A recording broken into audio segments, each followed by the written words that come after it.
And this, once it happens, then you get all the blessings of physical health, emotional well-being. Many mad people have been cured by this, and also of mental enhancement, that you start seeing things as they are. Because you enter into the realm, as soon as the Kundalini crosses over this point, you enter into the realm where there is no thought. You are aware, but you become thoughtless. In thoughtlessness only, you can see things much more clearly. Because supposing you see a particular scene, and there is a thought in between, then you start thinking how much it must have cost, from where it must have cost, and you cannot enjoy that scene directly. But if there is no thought, like a ripple-less lake, the whole joy of that creation is reflected in it, and you start enjoying it. But it only happens if the Kundalini has crossed up to this point. But when it pierces through this, you start feeling the cool breeze in the hand flowing. Now all these centers are reflected on our fingers here. All these centers, like from here, you can say first one is here, and then the second, and then the third, and then the fourth, fifth, and sixth, and this is the seventh.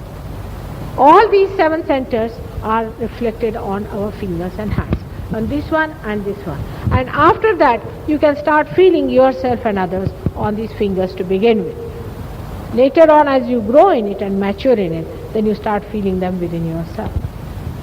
For example, this starts moving from, say, this center, which is below the Kundalini, and this does not take any play or any role in the awakening of the Kundalini, except that it informs that there is somebody who knows the job.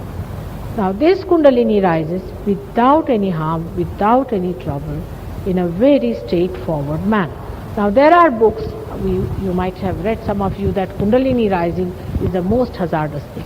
It creates lots of problems. People start jumping like frogs and all sorts of things. But here I am before you. I must have given Kundalini awakening to thousands of people in India and abroad, but I have not seen even one person this thing happening. This happens to people who do not know the job. Because supposing you do not know what is electricity, you will always get a shock. And then you will say the electricity means shock. If you do not know how to maneuver the power, and if you are not authorized to do it, if you do something unauthorized, you are going to fall into problems. This is what happens, and that's why there is such a lot of writing against Kundalini. People say Kundalini should not risen. After all, this is the germinating power within us. It's like a primule, it's the ankura within us, which has to sprout to make us living and enlightened. There are many I know who get realization, don't meditate. And their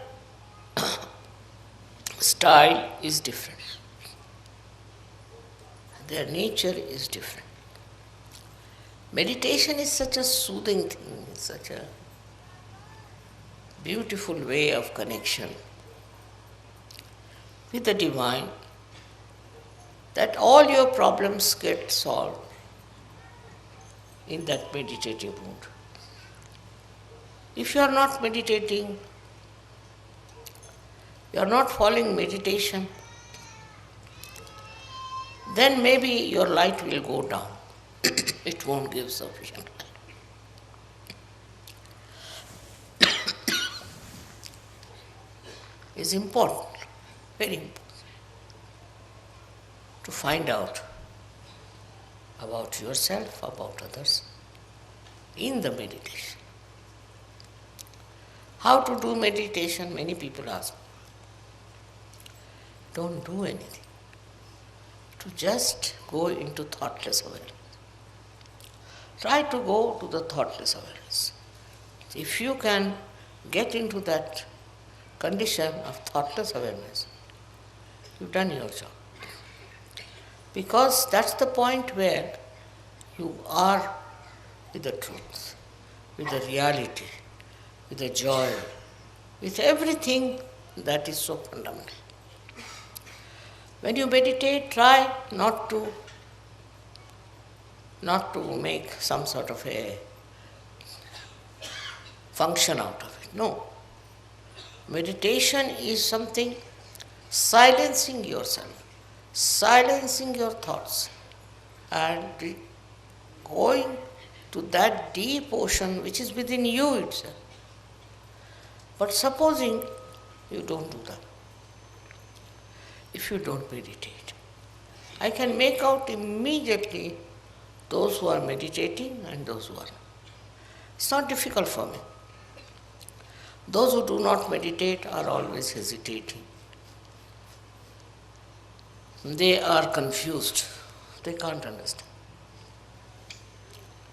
And that's why meditation is the most important thing in search.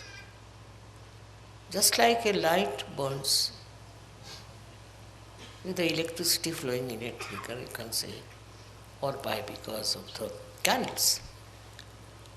In the same way, meditation is a continuous availability of the divine force. That will reduce all your apprehensions. Not only that, but takes out all the negative thoughts. It takes out all the discouraging things. And when you are meditating like that, thoughtless awareness, then you will be amazed how you are helped from within and without. It's a terrible power that works, this thoughtless awareness. So those who do not meditate cannot go very much far with the advantage of Sahaja Yoga. One should try to meditate and go up to the point of thoughtless awareness.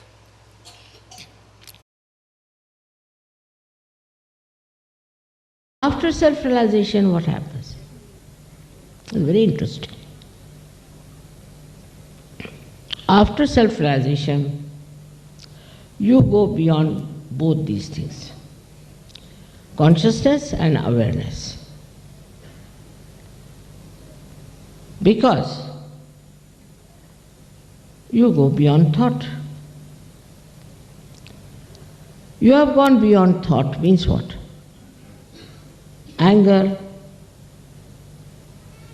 all kinds of ideas, all kinds of aggression, everything is maneuvered or worked through your mind.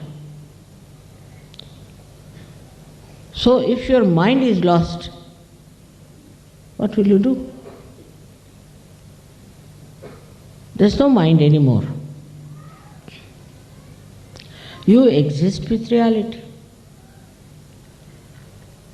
So there is no mind to communicate. We call it thoughtlessly aware. Means what?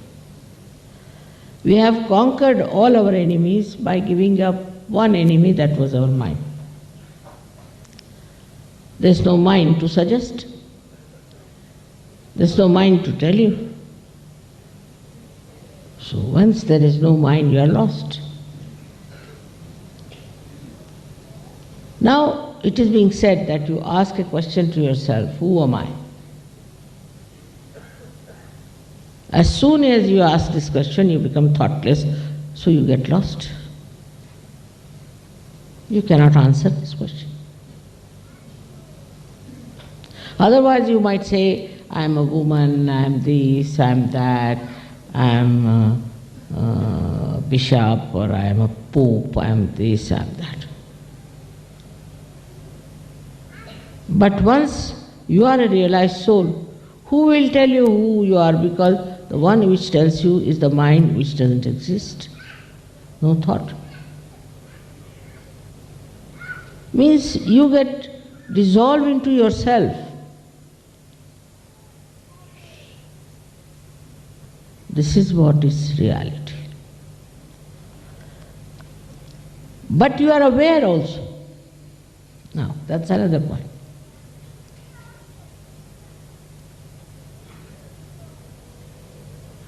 If you ask yourself a question, you are not there.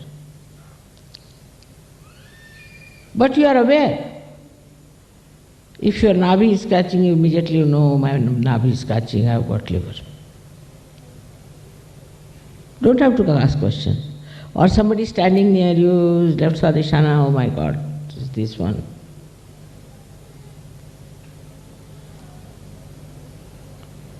If somebody is very angry and hot-tempered, immediately you feel such heat from that person. So, oh Baba, run away from this man. So this is a new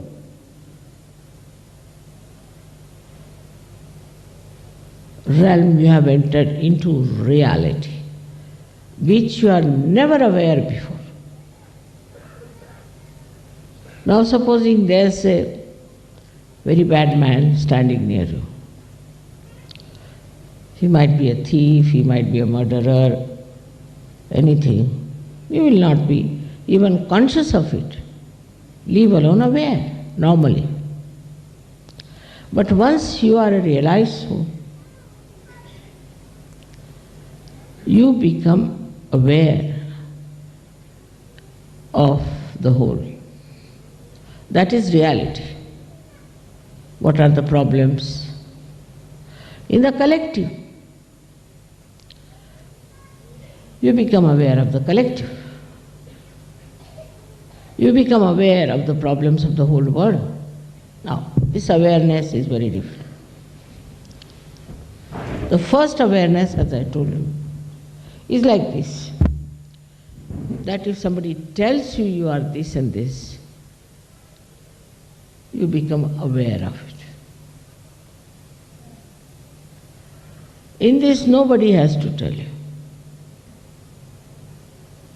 It's just there.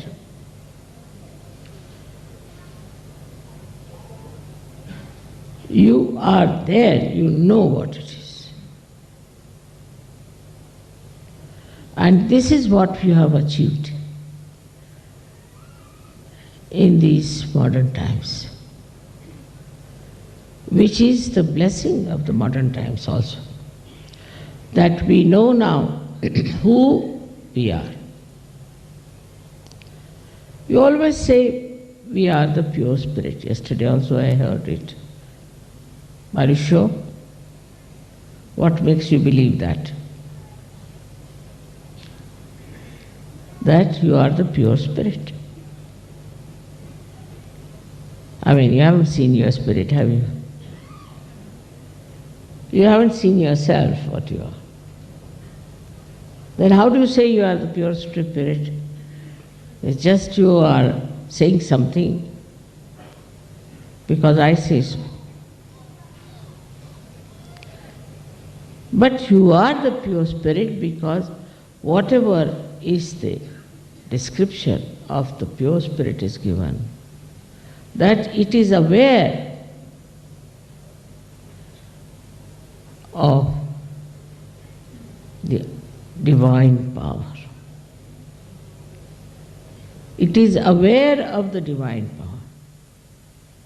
And that is how you are the pure spirit. Because only through pure spirit as your personality, you can be aware of this all-pervading power.